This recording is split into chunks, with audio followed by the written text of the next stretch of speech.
अस्सलाम वालेकुम 10th class. उम्मीद है आप सब खैरियत से होंगे। एक्सरसाइज नंबर 17.5 का क्वेश्चन नंबर है 4। इसमें ए और बी दो सेट्स दिए गए हैं और we have to find out three relation in A into B. Cartesian product के बारे में हम जान चुके हैं पिछले क्वेश्चंस में। तो यहाँ पे अब थ्री रिलेशंस की बात कर रहा है। अब रिलेशन है क्या, पहले इसको समझते हैं एक एग्जांपल से। फर्ज करें आपके पास एक सेट एक्स है जो इसमें दो एलिमेंट्स हैं 1 और 2। इसी तरीके से एक और सेट है y जिसके एलिमेंट्स हैं a और b। अब जब इसका कार्टेशियन प्रोडक्ट निकालेंगे तो बनेगा, आप जानते ही हैं ऑर्डर्ड पेयर्स बनाने हैं तो पहले 1 के साथ a, फिर 2 के साथ b का पेयर अगेन। यानी हमारा पहला ऑर्डर पेयर का पहला एलिमेंट सेट x से बिलोंग करता है। तो अब अगेन 1 के साथ सॉरी 2 के साथ, अब 2 के साथ a यानी सेकंड एलिमेंट के साथ, और फिर 2 के साथ b। ये हमारे तमाम ऑर्डर पेयर बन गए जो कि Cartesian product x into Y में शामिल है। अब रिलेशंस क्या हैं, आपको याद होगा कि हमने पिछली क्लासेस में हम सब सेट्स का काम करते रहे हैं, बल्कि इसी क्लास में भी शायद किया हो। जैसे 1 2 अगर किसी सेट कोई सेट है तो इसका जब हम सबसेट्स बनाएंगे ऑल सबसेट्स, तो empty set, set singleton set 1, singleton set containing the element 2, और उसके बाद टोटल पूरा सेट। ये तमाम सबसेट्स हैं, प्रॉपर सबसेट्स और इम्प्रॉपर सबसेट्स हैं इसके। इसी तरीके से कार्टेशियन प्रोडक्ट के जो सबसेट्स होंगे वो इसके रिलेशंस कहलाते हैं। ठीक, यानी हम अगर यहाँ पर देखें तो अगर मैं रिलेशन 1 लिखना चाहूँ तो मैं इसमें से कोई सा भी order pair as an element ले सकती हूँ। यानी R1 R2 R3, जैसे कि हम सबसेट्स लेते हैं, वहां पे सबसेट्स लेते हैं तो एक एलिमेंट यूज करते हैं, जबकि प्रोडक्ट में ऑर्डर्ड पेयर बजाते खुद एक एलिमेंट है, तो ये एक एक एलिमेंट में भी यूज कर रही है, ये सिंगलटन सेट्स ही हैं। उसके बाद मैं जैसे R4 की तरफ जाऊं तो मैं 1 और A के साथ 2 और B भी ले सकती हूँ। इसी के साथ मैं 2 और A भी ले सकती हूँ। यानी मैं कुछ भी एलिमेंट्स, कोई से भी एलिमेंट जहाँ से उठा के तो इस सेट के अंदर डाल सकते हैं। तो रिलेशन हम ऐसे ही फाइंड आउट करेंगे, बहुत आसान है। अब चलते हैं फर्स्ट पार्ट की तरफ। फर्स्ट पार्ट है the relation in A into B. तो सबसे पहले हम ए इंटू बी निकालेंगे, यानी Cartesian product of A to B, A से बी की तरफ। तो सबसे पहले फर्स्ट एलिमेंट हमारा ऑर्डर पेयर का सेट ए में से होगा और सेकंड एलिमेंट सेट बी में से।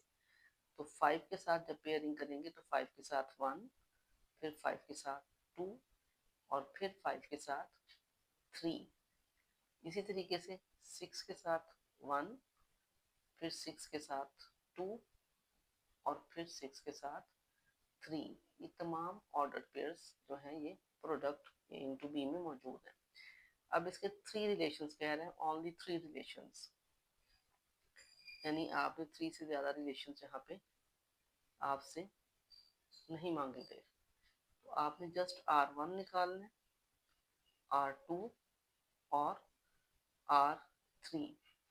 अब रिलेशन 1 में मैं कोई सा भी एलिमेंट ले सकती हूँ, मैं इसको भी ले सकती हूँ, इस पेयर को भी पकड़ सकती हूँ, इस पेयर को भी पकड़ सकती हूँ, या 2 3 पेयर्स को इकट्ठा भी ले सकते हैं, जैसे 5 3 6 1 और 6 2। मैंने 3 एलिमेंट्स यानी 3 ऑर्डर पेयर लिए पहले रिलेशन में। नेक्स्ट रिलेशन में मैंने इनमें से भी कोई रिपीट कर सकती हूँ, यानी 6 1 के साथ मैं 6 3 ले सकती हूँ, ये भी मेरा रिलेशन 2 है। रिलेशन 3 5 1, रैंडमली आप कहीं से भी कोई उठा सकते हैं। तो मैंने यहाँ पे भी 2 लिए, मैं इधर 3 भी ऑर्डर पेयर ले सकती हूँ, 4 भी ले सकती हूँ, क्योंकि 1 2 3 4 5 6। एक्चुअली इसमें आपने जैसे देखा था कि प्रोडक्ट में इतने हैं, तो इसमें रिलेशन में कितने रिलेशंस बन सकते हैं, उसका फार्मूला है 2 raised to power n, जो हम पावर सेट के लिए भी यूज करते थे। अब इसके एलिमेंट कितने हैं? 1 प्रोडक्ट के एलिमेंट, ए के एलिमेंट 2 है और बी के 3 है, तो 2 इंटू 3 6, तो ये तो आपके पास 6 ऑर्डर पेयर बन गए। अब आगे इसके रिलेशन कितने बनेंगे वो ये डिसाइड करेगा, ये फॉर्मूला डिसाइड करेगा। जैसे 1 2 3 4 5 6 एलिमेंट्स हैं प्रोडक्ट के, तो 2 raise to power 6, it means 64 इसके बन सकते हैं रिलेशंस। ठीक है, तो उनमें से हमने कोई से भी 3 लेने थे। इसी तरीके से सेकंड पार्ट आप लोग खुद कर सकते हैं। बी इंटू ए है, यानी इसमें ऑर्डर जो है चेंज हो जाएगा, यानी बी का सेट पहले होगा और ए का सेट बाद में। तो बी के सेट के एलिमेंट्स जो है वो डोमेन की जगह पर यानी ऑर्डर पेयर के पहले एलिमेंट के तौर पर यूज होंगे, और उसमें भी आपने 4 रिलेशंस कहेंगे, तो आप इसी तरीके से कोई से भी 4 रिलेशंस बनाने हैं। अब चलते हैं पार्ट 4 की तरफ। 4 को मैं करूँगी जब, क्योंकि उसमें ऑल रिलेशंस मांगे गए हैं, तो मैं इसीलिए नंबर 4 को करने जा रही हूँ। नंबर 4 में है ऑल रिलेशंस इन ए। अब इन ए का मतलब है कि हमारे पास कोई दूसरा सेट मौजूद नहीं है, तो हमने प्रोडक्ट ए का ए के साथ ही निकालने, क्योंकि हमने ऑर्डर पेयर निकालने हैं। अकेले सेट से हम ऑर्डर पेयर नहीं ले सकते, तो हम ए को का प्रोडक्ट ए के साथ ही पहले फाइंड आउट करेंगे। ए की वैल्यूज हैं हमारे पास 5 और 6, तो प्रोडक्ट में भी 5 और 6, ए इंटू ए। इसी तरीके से जो थर्ड पार्ट है इसमें भी बी है, 5 रिलेशन इन बी मांगे गए, तो आप बी इंटू बी पहले प्रोडक्ट निकालेंगे।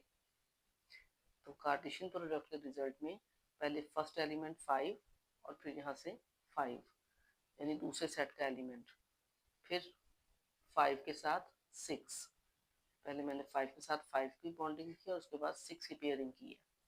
उसी तरह से 6 के साथ 5, यानी सेकेंड एलिमेंट के साथ 5, फिर सेकेंड एलिमेंट के साथ अगला एलिमेंट 6। ठीक, ये तो हो गया प्रोडक्ट। अब हम इसमें ऑल रिलेशन कह रहे हैं। अब ऑल रिलेशंस जो तरीका है वो यही है कि जैसे हम सबसेट्स निकालते थे या पावर सेट निकालते थे किसी सेट का, तो तमाम पॉसिबल सबसेट्स प्रॉपर और इम्प्रॉपर तमाम लिखे जाते थे। तो इसमें भी तमाम रिलेशन आएंगे, यानी रिलेशन 1 में हम सबसे पहले एम्प्टी सेट को ले सकते हैं जो कि हर सेट का सबसेट होता है, तो वो इस प्रोडक्ट का भी सबसेट है। उसके बाद R2 में मेरे पास सिंगलटन सेट, यानी एक ऑर्डर पेयर पर मुश्तमिल सेट लूंगी। उसके बाद R3 में नेक्स्ट पेयर, यानी पहले हम सिंगल तमाम पेयर्स ले लेंगे, क्योंकि हमने ऑल सबसेट्स ऑल रिलेशंस बनाने हैं। तो R4 में आ जाएगा 6 5, और देन R5 में हमारे पास आ जाएगा 6 और 6, यानी मेरे पास जो सिंगल एलिमेंट्स पर या ऑर्डर पेयर पर मुश्तमिल सेट थे वो बन गए। अब आते हैं R6 की तरफ। अब 2 की बारी है। अब इसके लिए थोड़ा सा आप अलर्ट हो, इसको क्लियर कर दूं जी।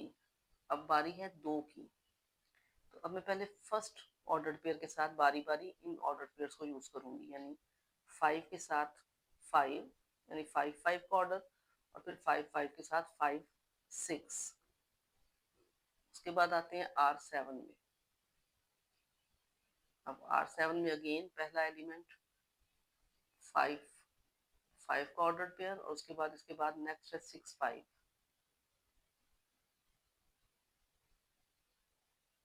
इसी तरीके से रिलेशन 8 में अगेन पहला एलिमेंट है 5 5 का, और दूसरा एलिमेंट हो जाएगा 6 6। आपने देखा कि मैंने इस पेयर के साथ पहले इस पेयर को लिया, फिर इसी पेयर के साथ नेक्स्ट पेयर को लिया, फिर इसी ऑर्डर पेयर के साथ लास्ट वाला ऑर्डर पेयर लिया, यानी इसका काम खत्म हुआ। अब चलते हैं सेकंड वाले की तरफ। सेकंड एलिमेंट से हमने ऑनवर्ड आगे चलना है। सेकंड एलिमेंट के साथ थर्ड एलिमेंट, यानी 5 6 के साथ 6 5। उसके बाद रिलेशन 10 में आ जाए तो 5 6 के साथ 6 6। अब रिलेशन 11 पे आते हैं। अब इसके साथ भी ये दोनों पेयर हो चुके हैं। अब इस पेयर के साथ यानी थर्ड वन के साथ फोर्थ वाला होगा, 6 5 के साथ 6 6, यानी दो दो एलिमेंट्स पर मुश्तमिल जितने पॉसिबल सेट से मैंने बना लिए। अब आते हैं R12 की तरफ।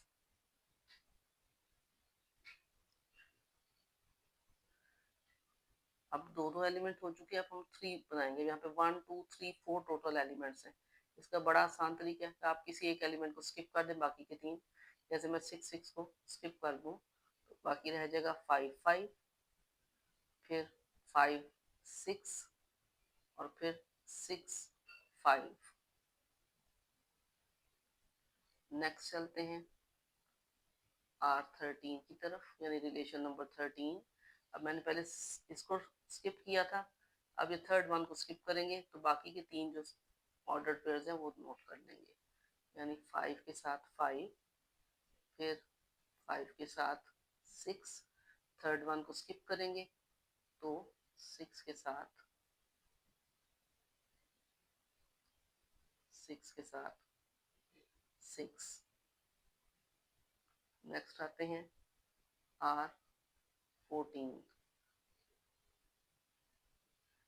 इसको भी स्किप कर चुके हैं, थर्ड वन को भी स्किप कर लिए, अब इसको स्किप करते हैं यानी 5 6 का ऑर्डर पेयर स्किप करते हैं तो बाकी के 3 पेयर्स हैं 5 5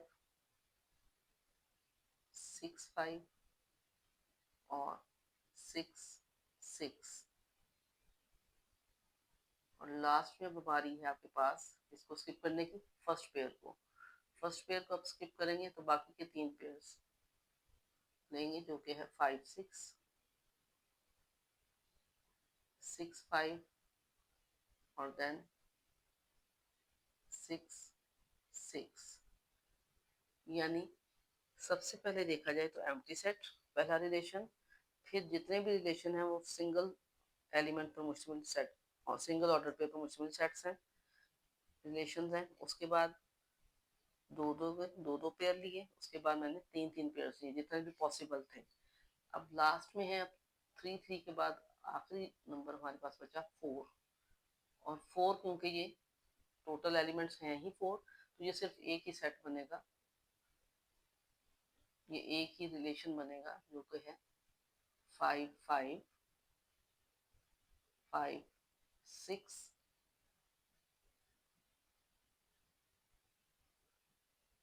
6 5 और लास्ट वन 6 6। तो टोटल ये आपके पास 16 रिलेशंस हैं। ये जो हमने फर्स्ट और सेकंड या थर्ड क्वेश्चन जो था इनमें भी रिलेशंस की तादाद बताई गई, तो हम कोई से भी रिलेशंस लिख ले सकते। सेकंड थर्ड पार्ट आप लोग खुद सॉल्व कर सकते हैं इजीली। तो कल तक के लिए अल्लाह हाफिज़।